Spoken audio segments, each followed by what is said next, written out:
पत्नी की इन 4 चीज़ों को पति को हमेशा देखते रहना चाहिए। नमस्कार, जय श्री राधे, जय श्री कृष्णा।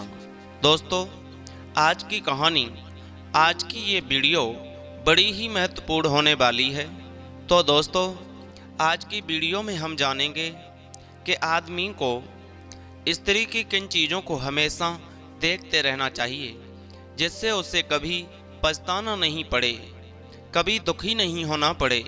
तो दोस्तों, इस वीडियो को आप स्किप न करें, वीडियो को पूरा अवश्य ही सुनें। तो आइए कहानी शुरू करते हैं। दोस्तों, बहुत समय पहले की बात है।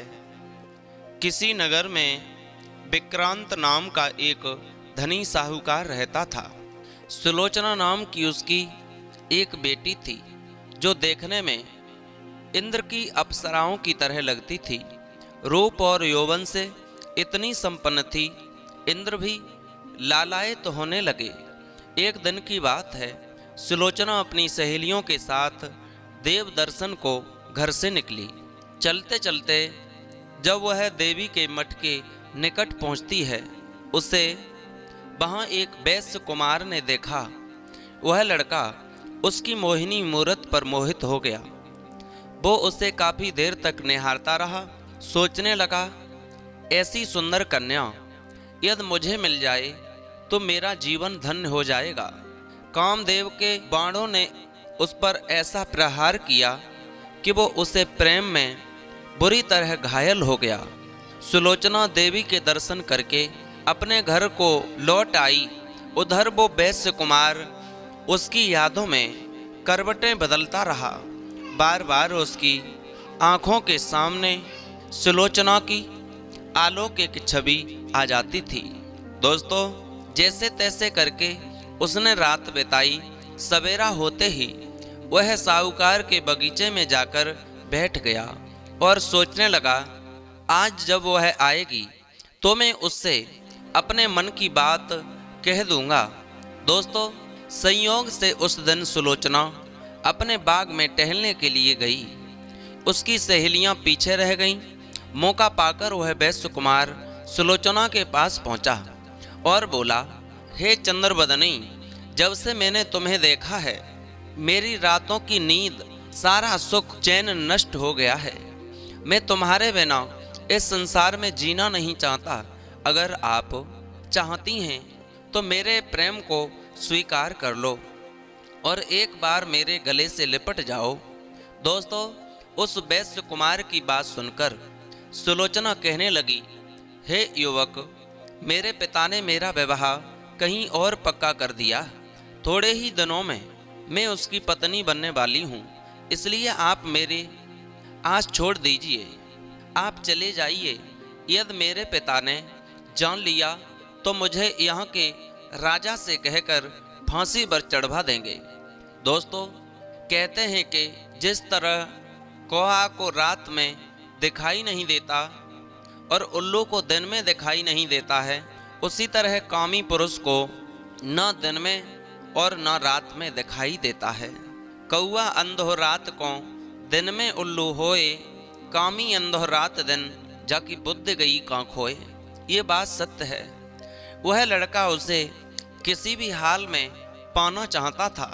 दोस्तों, लड़के की अत्यंत जिद देख करके सुलोचना ने पहले तो उसे समझाने का बड़ा प्रयास किया, लेकिन जब वह नहीं माना तो सुलोचना ने उससे एक बात कही, देखो, मेरा विवाह तय हो चुका है। मैं तुम्हारी स्त्री तो नहीं बन सकती हूँ। हाँ, मैं तुम्हें एक बात का वचन देती हूँ कि मैं तुमसे एक रात के लिए अवश्य मिलूंगी। पहले तुम मेरा विवाह हो जाने दो। पहले तुम मेरा विवाह हो जाने दो। मेरे पिता कन्यादान का फल प्राप्त कर लें, उसके बाद मैं तुमसे जरूर मिलूंगी। दोस्तों, इतना कह करके सुलोचना अपने घर लौट गई। कुछ दिनों के बाद सुलोचना के पिता ने उसका विवाह कर दिया।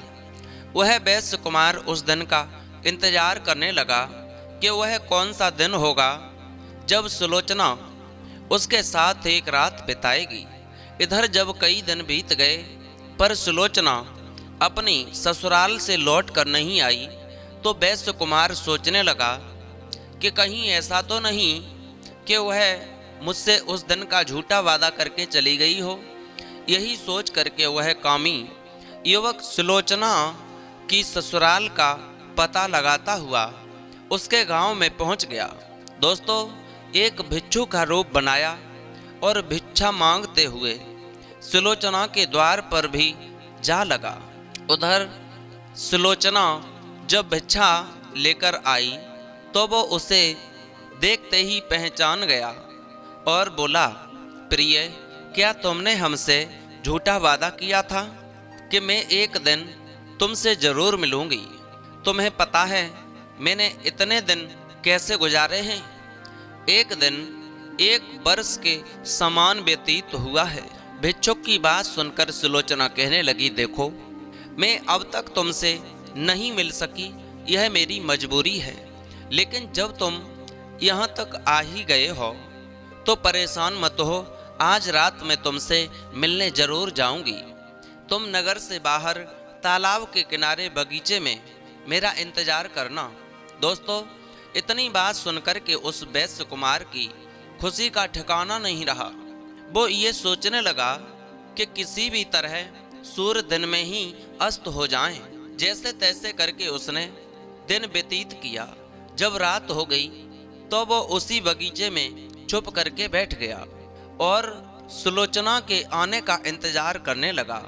इधर सुलोचना ने क्या किया कि परिवार के सभी लोगों को भोजन कराया और कुछ भोजन एक थाली में रख कर के अपने पति के पास पहुंची। सारे लोग तो भोजन कर सो चुके थे, लेकिन उसका पति अभी भी जाग रहा था। उसने अपनी पत्नी सुलोचना से जब आलिंगन करना चाहा तो उसने उसे ऐसा करने से रोक दिया और पलंग पर उदास मुद्रा में होकर के बैठ गई। आंखों में आंसू थे। उदास देखकर के पति ने सोचा, आज इससे किसी ने भला बुरा कह दिया, या हो सकता है मुझसे कोई भूल हो गई। सुलोचना का पति उसे बार बार मनाने का प्रयास कर रहा था और उसके दुखी होने का कारण पूछने लगा। कहने लगा, प्रिय, काफी दिन से तुम अपने पिता और माँ से नहीं मिल पाई हो, कहीं तुम इसीलिए उदास तो नहीं हो, या हमारे घर में किसी ने तुम्हारा अपमान कर दिया है? मुझे माफ करो और मुझे साफ साफ बताओ, आखिर क्या हुआ है, बात क्या है? मैं तुम्हारी परेशानी को दूर करने का प्रयास करूंगा। पत्नी का दुख दूर करना पति का धर्म है। पत्नी किसी बात को लेकर दुखी रहे और पति उस पर ध्यान ना दे, ऐसे पति को धिक्कार है। माता पिता से अलग होकर, अपने बहन भाइयों को त्याग कर, अपने मायके के संबंधियों को भुलाकर, और एक पत्नी, एक स्त्री सिर्फ पति के आश्रय में रहने के लिए ही आती है। चाहे सास पूछे या ना पूछे, ससुराल में कोई बात करे या न करे, पर पति को उसका हर हाल पूछना चाहिए। वह किस तरह खुश रहेगी, उसे हर तरह से खुश रखना चाहिए। दोस्तों, पुरुष अगर स्त्री की इन 4 बातों पर नजर बनाए रखे तो उसका जीवन खुशियों से भर जाएगा। पहली बात, वह अपने माँ बाप से अलग होकर अकेलापन तो महसूस नहीं कर रही है। कहीं अपने माँ बाप से अलग होकर वो स्त्री, आपकी पत्नी, अकेलापन तो महसूस नहीं कर रही है। दूसरी बात, पूरे घर का काम करते करते कहीं वो थका हुआ तो महसूस नहीं कर रही है, कहीं उस पर काम का बोझ अधिक तो नहीं डाल दिया है और वह आपसे कहने की हिम्मत नहीं जुटा पा रही हो। वह आपसे ना भी कहे तो भी उसकी समस्या को समझकर पति को चलना चाहिए, उसका भार कम करें। नंबर 3, घर परिवार में कोई उसे व्यर्थ परेशान तो नहीं कर रहा है, कोई उसे अपशब्दों का प्रयोग तो नहीं कर रहा है जिससे वह अपने आप को अपमानित महसूस कर रही हो। नंबर 4, कहीं घर में रहते रहते वो बोर तो नहीं हो रही है। यदि ऐसा है तो पति उसे अपने साथ बाहर घुमाने ले जा सकता है। कई बार घर की पत्नियों की यह आदत होती है कि छोटी छोटी बीमारी को छुपा जाती हैं। पति का धन खर्च न हो जाए इसलिए वे अपने कष्ट को सहन कर लेती हैं, पति से कहती नहीं हैं। पति को चाहिए कि उसके स्वास्थ्य को लेकर हर समय सक्रिय रहे। इसके विपरीत पति को इन 4 बातों पर भी पैनी नजर रखनी चाहिए। कहीं किसी की गलत संगत से उसकी स्त्री का चरित्र तो नहीं बिगड़ रहा। उसकी गैर मौजूदगी में उसकी पत्नी अकेली बाहर तो नहीं घूमने जाती। घर पर अपने मित्र या रिश्तेदारों का व्यर्थ आना जाना तो नहीं लगा रहता है। पड़ोसियों के घर अधिक उठना बैठना तो नहीं है। कई बार हमारी लापरवाही उनके चरित्र को बिगाड़ देती है। कहते हैं अन्य पुरुषों के साथ एक साथ रहना, उठना बैठना, सामने होकर भी बातचीत करना, हद से ज़्यादा स्वतंत्र छोड़ देना, दूसरे के घर में निवास कर देना, यह सब नारियों के लिए दोष बताए हैं। इनसे दूर रखना ही उचित है। शुक्र नीति कहती है कि एक समझदार और सुशील स्त्री पर पति, पिता, पुत्र, ससुर, राजा या बांधव आ जाएं तो उन्हें समय देना चाहिए और घर के कार्यों के अलावा अन्य कार्यों में समय नहीं देना चाहिए। हंसी मजाक करने वाले पति के मित्रों से भी व्यर्थ मोह नहीं लगना चाहिए। किसी पुरुष के साथ एकांत में बैठना और अत्यधिक हंसी मजाक करना कुलीन स्त्रियों के चरित्र को बिगाड़ने का काम करती है। अचानक दुष्ट पुरुष के साथ बैठकर हंसी मजाक करना उचित नहीं है, क्योंकि कहते हैं आजाद स्त्रियों की निडरता एकांत में बुरे आचरण के लिए सफल हो जाती है। उत्तम स्त्रियां ऐसा नहीं करती और इसीलिए उनका कुछ नहीं बिगड़ता, उनकी निंदा भी नहीं होती। दोस्तों, सुलोचना के उदास होने का कारण जब उसके पति ने पूछा तो वह कहने लगी, हे प्रियतम, तुमसे बढ़कर मेरे लिए इस संसार में कोई नहीं है। लेकिन आज मैं तुमसे एक बात कहना चाहती हूँ। यदि आप मेरी बात को गलत न समझो तो और गलती को क्षमा कर दो। तो पति बोला, हाँ प्रिय, मैं तुम्हारी किसी भी गलती को क्षमा कर दूंगा, तुम बोलो तो सही। तब सुलोचना बड़े दुख और शर्म के साथ अपने पति को बताती है कि हमारी शादी से पहले की बात है, एक वैश्य कुमार मेरी सुंदरता पर रीझ गया था। कई दिनों तक उसने मेरा पीछा किया। एक दिन वो मेरे बगीचे में आया और बोला, यदि तुमने मुझसे विवाह नहीं किया तो मैं तुम्हारी आंखों के सामने अपने प्राण त्याग दूंगा। मैं उसके मरने की खबर सुनकर के भयभीत हो गई। मैंने उसे बताया कि मेरा विवाह तय हो गया है और मैं अब किसी अन्य को स्वीकार नहीं कर सकती, लेकिन वो किसी भी तरह समझने को तैयार नहीं था। तब मैंने उससे एक वादा किया कि मैं जीवन भर के लिए तो नहीं पर एक दिन के लिए उसकी पत्नी जरूर बनूंगी। वह मेरी इस बात पर मान गया और तब से लेकर अब तक मैं अपने वचन को निभाती चली आई। मैं उससे मिलने नहीं जा पाई, इंतजार करता रहा। इंतजार करता करता वह हमारी चौखट तक आ गया है। मैंने आज रात को उसके पास जाने का वादा किया है, इसलिए आप मुझे आज्ञा दें तो मैं अपना वचन निभा सकूं। दोस्तों, पत्नी की ऐसी बात सुनकर पति की सारी सांसें थम गईं। और सच बात है, कोई भी पति अपनी स्त्री को दूसरे पुरुष के साथ देखना नहीं चाहेगा। सुलोचना का पति भी बड़ा अचरज में पड़ गया था। तो काफी देर तक विचार करता रहा कि ऐसी स्त्री को धिक्कार है जो किसी पर पुरुष की इच्छा रखती हो। पति के रहते हुए काफी देर सोचने विचारने के बाद उसने अपनी स्त्री को उसके पास जाने की आज्ञा दे दी।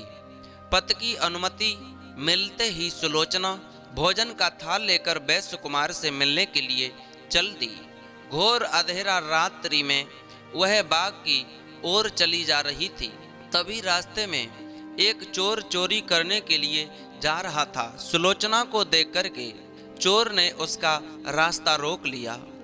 चोर ने पूछा कि तुम कौन हो और रात के अंधेरे में किससे मिलने जा रही हो? तब डरती हुई सुलोचना कहने लगी, देखो मेरा रास्ता छोड़ दो, मैं किसी जरूरी काम से बाग में जा रही हूँ। चोर बोला, शायद तुम यही नहीं जानती कि मैं एक चोर हूँ और हाथ में आए हुए धन को कैसे छोड़ दूँ। सुलोचना ने कहा, देखो तुम मेरे सारे गहने ले लो, मगर मुझे अपना वचन निभा लेने दो। चोर ने पूछा, कैसा वचन? तब सुलोचना ने उसे पूरी कहानी सुनाई। चोर उसकी कहानी सुनकर दंग रह गया कि बड़ी सत्यवादिनी है, जो अपना वचन निभाने के लिए अपने पति से आज्ञा लेकर आई है। चोर चोरी करना तो भूल गया, वो भी उसे भोगने की इच्छा जताने लगा।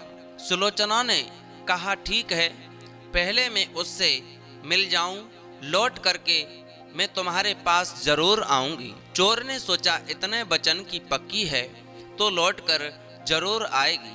चोर उसी स्थान पर उसका इंतजार करने लगा। इधर क्या हुआ, सुलोचना उस कुमार ने देखा कि सुलोचना उसे भोजन रात आ गई।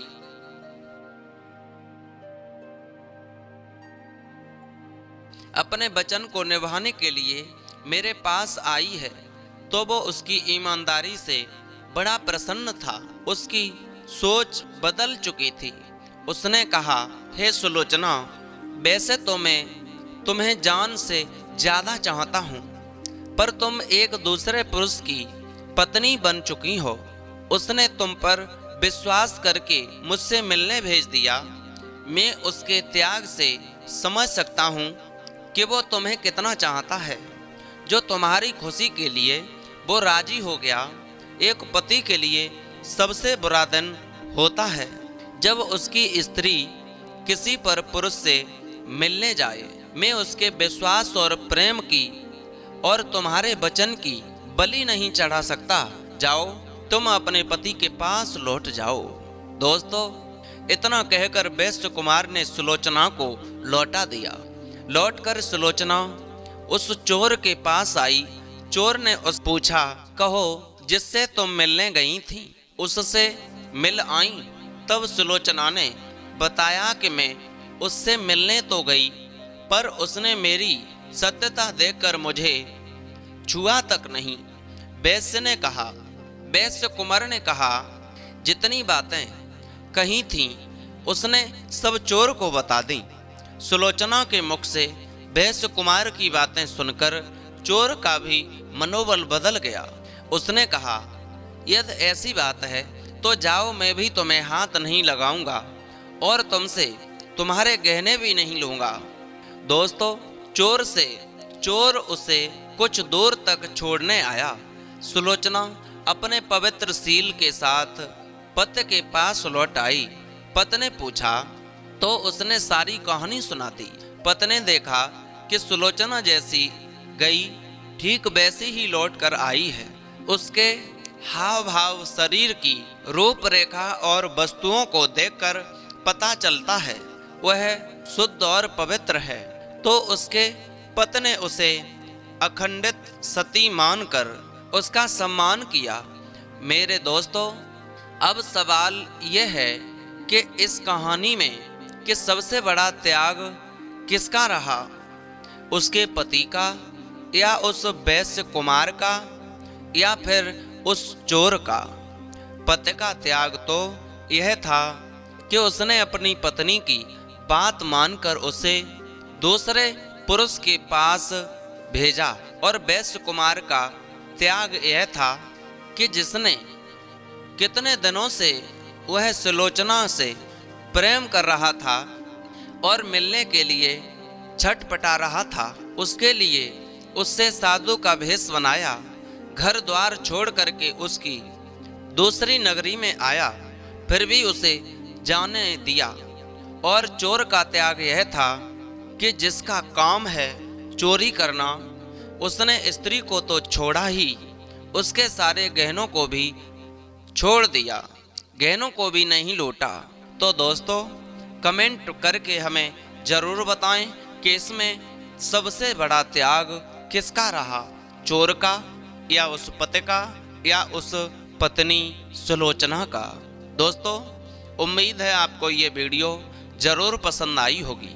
यदि वीडियो अच्छी लगी है तो चैनल को सब्सक्राइब करें, लाइक शेयर कमेंट करना न भूलें।